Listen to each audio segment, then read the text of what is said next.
All right, all the way India to the US, Los Angeles to where are you right now, Tushar? I'm in New Delhi, India.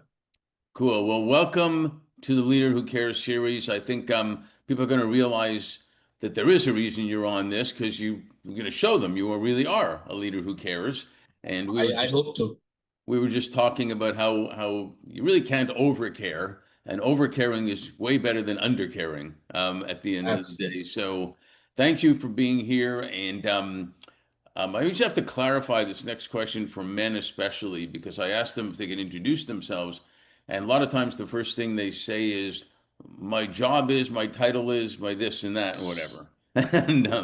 And we'll get to that in a minute, but just tell us where you're from originally, where you are now. You just say Delhi. Whatever you feel comfortable telling us about your family, siblings, maybe even something you've never told anybody you want to reveal to the world now. That's always interesting. But who is Tushar? Well, I'm a very simple and a very happy-go-lucky, light-hearted kind of guy who doesn't think about much about what happened yesterday. And I just live in the moment. And since college, I was always trying to light up the room. And even if that meant, people saw me as a as a comedy guy, but I never bothered. I said, let us have fun, and that's how I have always been. And life taught me some lessons. Some things you have to really not cross some red lines, and so I learned. And sometimes I paid a heavy price for my lightheartedness, but I was a singer in college, singer in school, and that is how my life is. I take it one day at a time. I have made some mistakes. I have had some losses. I've had some bad times, but end of the day, I've always bounced back because I didn't take anything too seriously, and that is how I am. And I love talking to people. I love doing podcasts. I love doing talks. And my last podcast, the YouTube shorts of those across 10 million views. So Well, uh, you know that was totally unplanned. We just recorded a day and we were talking about anything and everything, and suddenly it crossed 10 million views. So I guess well, people like that um, spontaneous. I'll probably have to find you a Hollywood agent, I guess, after this, maybe to, it'll be the story of Tushar, part one, or Yeah, something. Do you have they'll they'll make me a they'll make me a techie in that, a computer engineer from India. do you have family? Oh, sorry. Yeah. My wife, she has been a career investment banker, uh, 20 plus years. She's the youngest vice president in the history of a company called SBI Capital, which is a subsidiary of the largest public sector bank in India. I have two kids, a daughter who has learned the Indian classical dance. She's already cleared 4 levels out of 6, and she plays basketball since the last 4 years. She's Oh, in the top 30 in Delhi state team, and she's wanting to be in top 12. And my son, who's in second year of college, is doing commerce, and that's very small family. My father is from IIT, Indian Institute of Technology, which is the topmost engineering college in India. wow, you surrounded yourself with good people. Yeah, yeah, very academic family, educated family, and I was born in the hills actually, so I had a very simple childhood, the rivers and the mango orchards and those kind of upbringing. So being in Delhi has meant that a lot of people, a lot of different kind of life. But anyways, It, you have to take life as it comes. yeah, well, we definitely need more laughter, so don't ever give that up. And especially these days, we Sure, absolutely need more laughter. And one thing sure. someone told me during COVID, and I always remembered it, is we got to learn from it. If we don't learn from it, you lost Yeah, everything. And he said to me, we learned that you can still have serious conversations and not take yourself too serious at the same time. And yeah, yeah. it is true. It used to be a dog or a kid walked into a video, it was a catastrophe. And, like, Right. oh my God, this is a professional call or whatever. You can't do that. Now it's like, Right. oh, hi, that's your kid. What's his name? Oh, that's your dog. That's cool because we craved that humanity type of thing. Yeah. And you Yeah. can still get stuff done and still, enjoy the moment. Right. So what? See, end of the day, Mark, it's all a role play, right? We are playing different roles all the time, and we are somehow trying to fit in those roles all the time. And if you are not happy playing it, why play it? So Yeah, that's what no, I. it's too exhausting, acting all the Yeah, time. it It's is. It is. It exhausting. is. So what were you like as a kid? Were you an avid reader? Did you have the lemonade stand to make a lot of money out on the street? Doing video games, music, dance? What were you like? No, no, not dance at all. I used to sing all the time, like 3, 4 hours a day, and I used to Wow. sing a lot. And very early I realized that reading is so important, and I started reading newspapers, and then I started reading books, and I used to read 3 hours every day, not the academic books, not the school books, the some non-fiction and sometimes fiction also, but I just caught on the nonfiction quite a lot, and then I realized that you have to stay updated because the way the world is changing.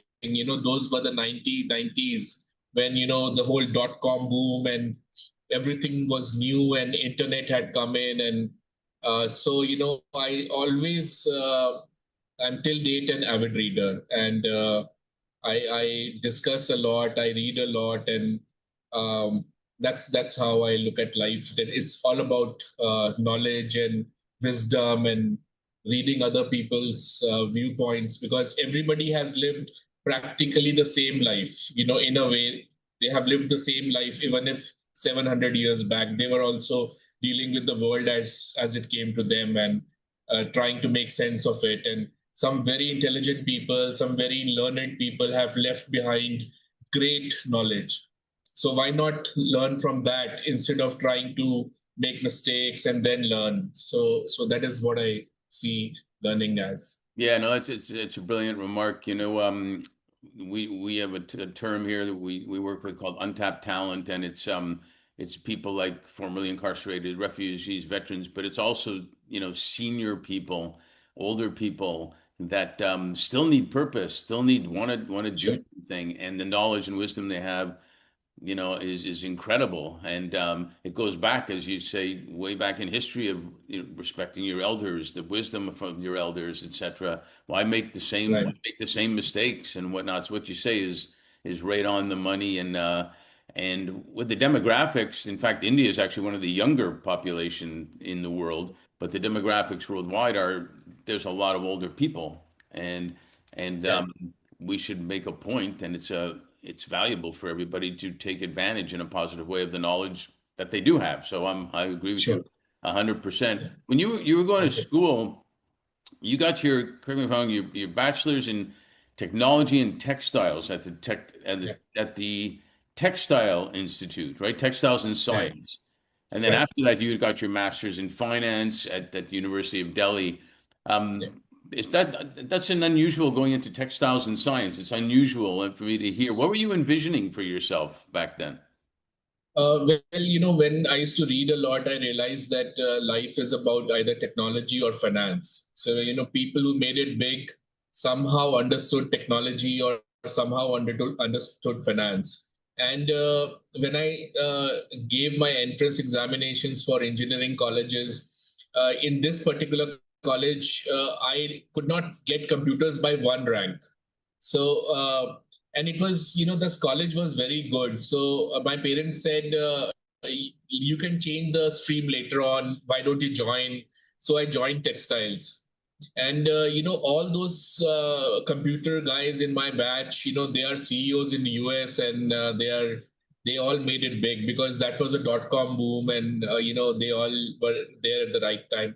But later on, I said, okay, either I should do a post graduation in technology, IT, or I should do in finance, because I had chosen these two things. And just by chance, I cleared the MBA for IT in Indian Institute of Technology, which was the best in India, but I Yep. could not clear the interview. I just could not clear the interview, and so I took up MBA finance from the University of Delhi, which was pretty prestigious, and it led me to great things like doing working at Deloitte, and then Deloitte was hardcore finance, and it just took me to great places, which textiles won't have taken me. I'm kind of sure about that. Well, if you do enough podcasts, you'll know how to do the interview from now on. So whatever. But, it's it's interesting. You mentioned your experiences, and when we founded our firm, we founded on the premise that leaders in their organizations will always do better when they're doing good at the same time. Do better in their business, Right. do better in their lives, and whatnot. And I found it interesting your background because you were involved in a tech education company and a successful exit.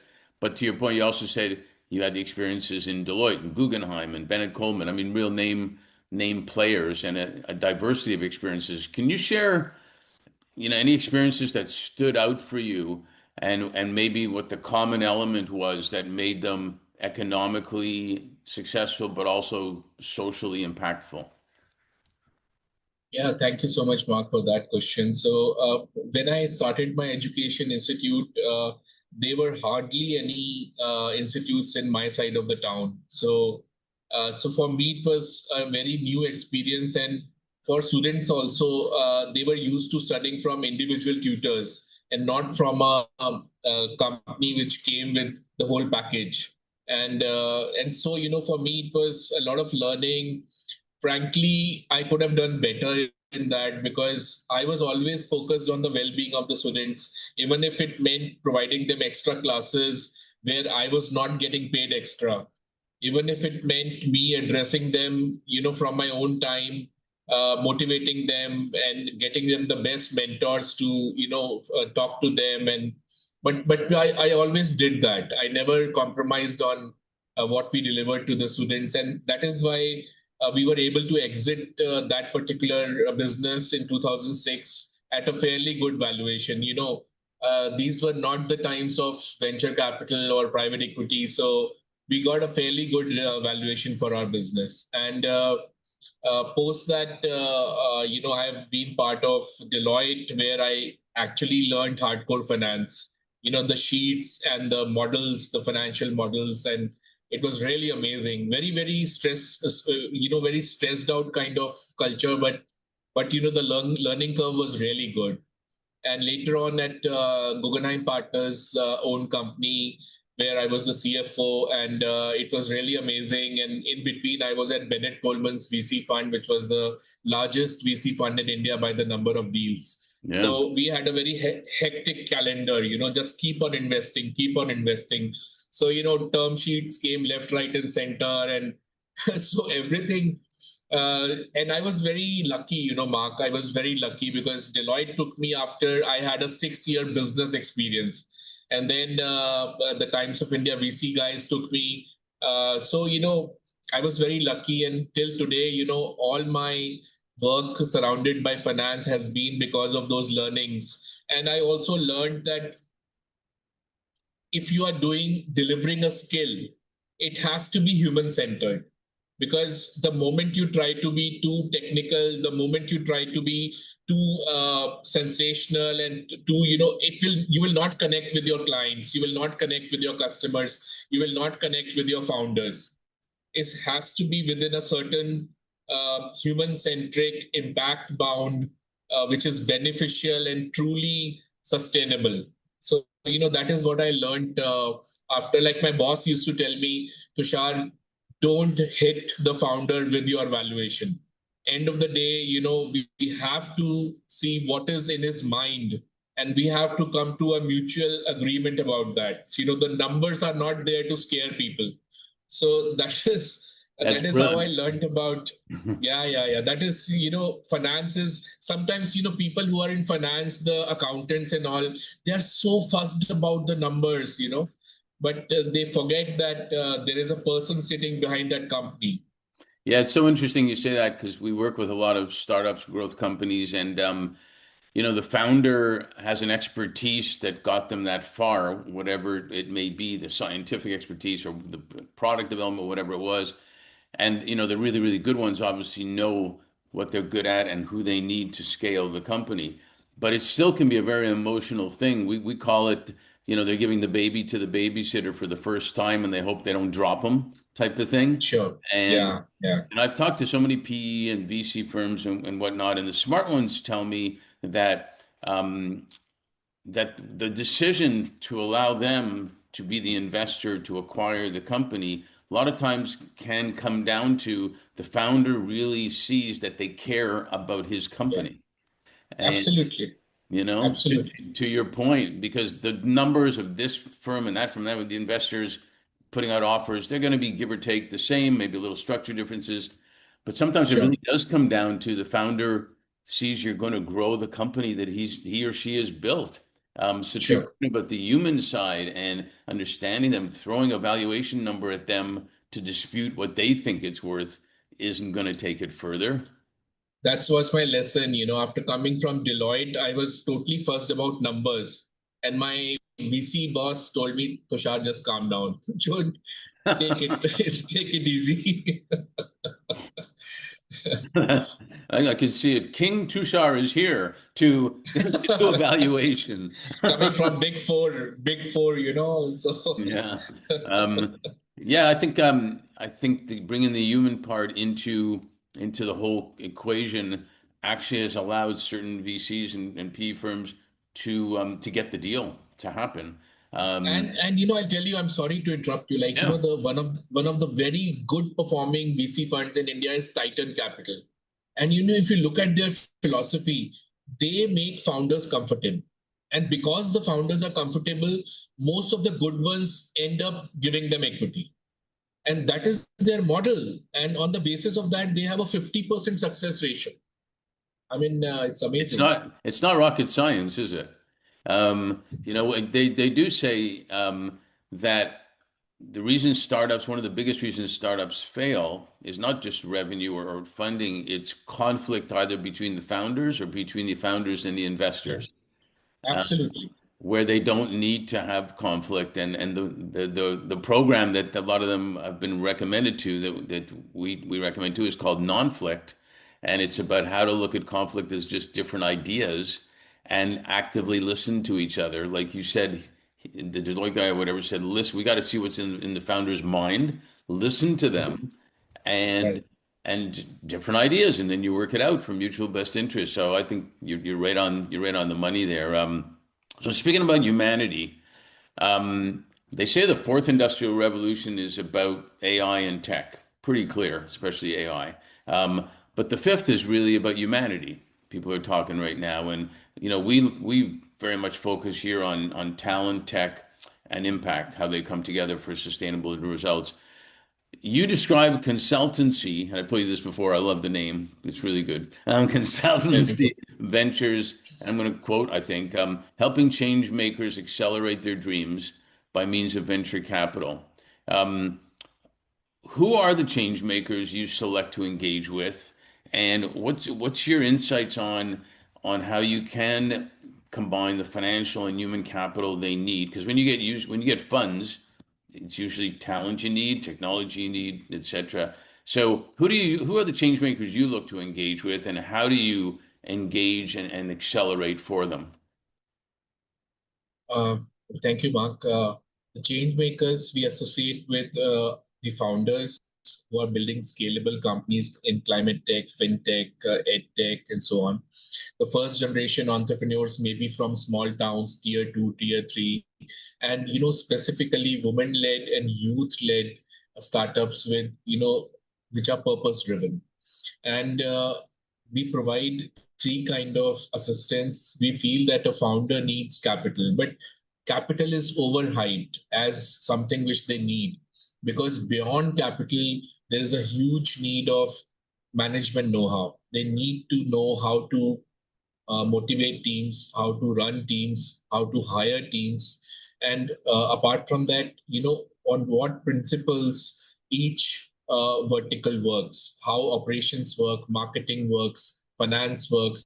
That is why we always say that we are a knowledge-driven company, which is founder-focused.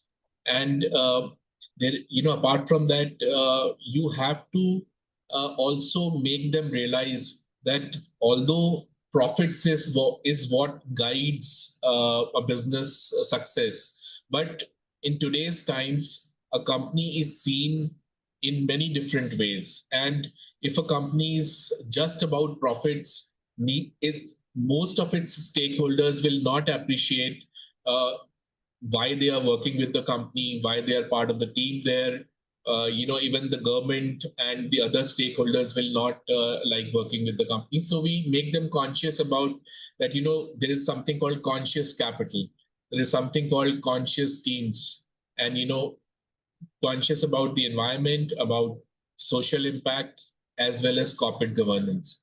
And since we do this with startups and startup founders and also VC funds and investors, it all adds up because they then further on do conscious, uh, consciously additive and better things with their customers, and they leave an impact on the ground. This Yeah. is how we Um, work. And yeah, sorry to interrupt. It's very Canadian to say that, by the way. Sorry to interrupt. We do that all the time. Um, but especially with younger next gen investors and entrepreneurs, they're they're different. I find them different than before. They do want to make money. There's no doubt they want to make money, yeah, and it's a good thing to make money. It's not a bad thing. But they also don't just want a job of making money. yeah. They want to have experiences, which is different than years of experience. They want actual experiences, and they want to make an impact while they make money. And I think you're right on the money. No pun intended. I think you're right on the money in the sense that their business will be more successful if they really care about making an impact. Definitely. And, look at the legacy groups in India, the business groups. The Tata Group is, there are many studies which say that it is the most respected. And, the Tata Group is so huge, Mm. and its holding companies' shares are in the hands of a philanthropy trust. Hmm. And, they don't leave out employees easily. They care about the employees. They pay their taxes in time. They create very conscious brands. And the evidence is out there. And we love when in this whole process startups come and do something which is so beneficial, like 3D printed affordable prosthetics. Now, if you know about prosthetics, the size is always an issue because everybody has different human dimensions. So, Hmm. having 3D printed affordable prosthetics, like in India, in the temples, we light incense, and most of the times, a lot of the incense gets wasted. So there is a startup which converts temple waste to incense, and already raised $300,000. Wow. Like the internet is huge in India. We have very good availability of 5G, but still there are 250 million people without internet. Yeah. And there is a startup which is creating banking on the SMS offline, and they have already started doing it. So things like that, which for example, plastics is a big issue. Microplastics Yeah. is becoming big. So we have a company which creates bags through jute. Jute is easy to grow, and in India, the soil supports it as well. So all these, when we see these kind of things coming in, it really gives us a lot of happiness. Yeah, it's so great to hear that because we've got to get internet and bandwidth to everybody because everybody has value. And as they say, who knows who's the person that's going to know the cure to this disease or that disease Absolutely. or whatever. It could be, whoever, Joe in the jungle somewhere that is Right. smart and knows it and wants to make a difference. And um, it's so important. And young people are thirsting to do that Yeah. type of stuff. Absolutely. And they understand that making money is good. And in fact, it's absolutely critical to be sustainable at the same time. So it's Absolutely. not a bad thing. So speaking about entrepreneurs. AI is growing like faster than anybody, even though it's kind of been around for 20 years, but it's really being marketed now, big time AI. And entrepreneurs are always in a fast lane, especially tech entrepreneurs, because things change so fast, but now it's times 100. So today you could have the best thing in the world, and then tomorrow someone else ups it a little bit with some other technology. How do you coach? How do you engage? How do you find the entrepreneurs handling that? Because it can be overwhelming with things going that fast for an entrepreneur to make it. So how do you engage that way? Well, we feel that all technologies initially they always alert and scare people, and AI has such a huge impact with the large companies, the fangs, throwing out, retrenching a lot of people, and AI engineers getting joining bonuses of how much 50, $60 million in some cases. So AI is an opportunity if you learn it. AI is a threat if you don't learn it. Again, it's we being a knowledge-driven organization, we see it that way. AI should be the engine. It should not be the driver. Hmm. And AI can scale a solution, but only values can scale trust. So we see that there is a common concern with people that AI is going to take away jobs, but I'm sure just like all other technologies, AI is an enabler. It is not a crutch. And once we have a problem clarity, then you can utilize AI around that problem to get innovative solutions. And within this context, we always tell the founders AI should be used with words like ethical AI, responsible AI, ethical guardrails around AI, and simple AI, and that kind of AI is what is going to to uh, to give the desired benefits to the market, to the customers. For example, if you are if you are not using AI and you are a legal tech company, then just by adopting AI, you can reduce your onboarding time by I think 60%. And many startups are creating enterprise tech using AI. For example, using AI voice tools to localize STEM content and STEM content, including AI content, in many vernacular languages in India. In India, there are hundreds of languages, and like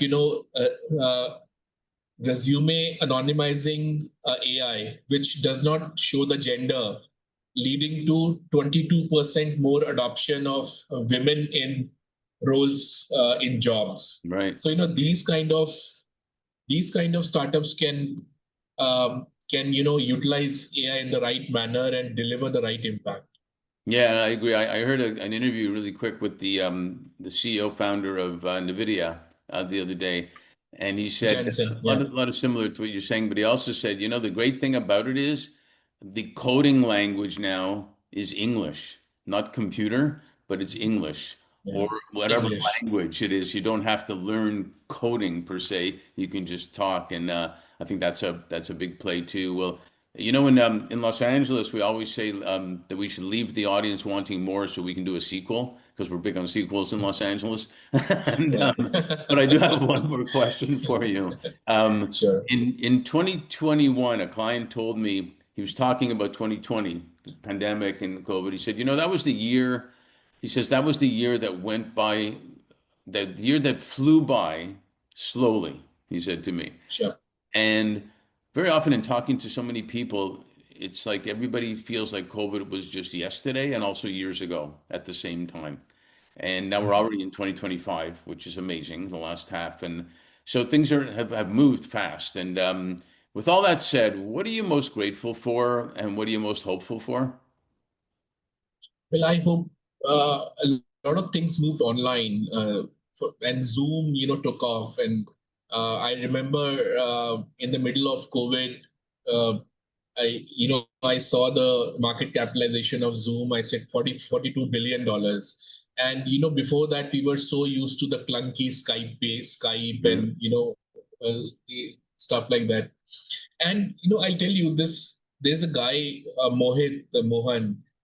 This guy I know since 25 years, and he was a guy who used to hold back employees in the office till 10, 11, and he used to himself sit in office, and that is why his health was also not that great. And I met him after COVID. He had started working from his house, and there was a club opposite his house. He called me over there for the meeting, and he was so happy. He used to take a walks, and he stopped troubling his employees. They all worked online. He started saving office costs, and he used to hire costly CXOs. So he used to go personally to a city to interview somebody, and now he was doing everything online. And he said that all these years, 20 years, I never realized what could be done online, and I'm simply wasting my time. So, COVID led to this kind of a breakthrough in thinking with a large number of people. Many of them were scared of technology, Yeah. and today I think AI will lead to the same. Like my father working on Chat GPT to know a tax issue or an auditing or an accounting issue. Uh, he just says, this is so amazing, and I'm sure that AI will also lead to people adopting it more and understanding it more. And it's basically change of mental attitudes, which will lead to, like, I think even with the latest technologies, we can have so many areas in which they can be better and output better things being created. So it sounds like you're grateful and hopeful for the same thing, that we have the technology, the AI, as long as we use it ethically and with values. Absolutely. I mean, I'm all in for founder resilience using technology. I'm all in for purpose-led innovation. I'm all in for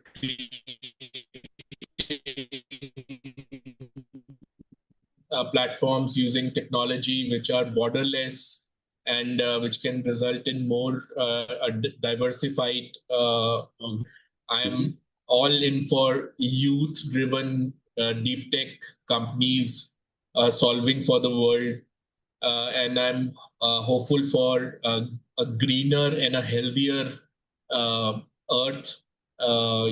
Using technology the way it can be best utilized. Well, it sounds like you're all in, is what it sounds like. You're all in for it all. Hey, I'm grateful. I'm Yeah, grateful for a new friend, which is you, and that you are a leader thank who you. But cares. likewise, Yeah, which I really appreciate that you are a leader who cares. And I'm actually hopeful for the same thing, because I think the more we have leaders that do no, care about definitely, Mark. I remember the first time we spoke, I just connected instantly. I said, I just like this guy. I just love this guy, and we connect beautifully, and I think it's because of shared values as well. yeah, I agree. Well, keep making a difference, keep being a leader who cares, and Thank you. thanks for sharing with us. Thank you so much, Mark. Thank you.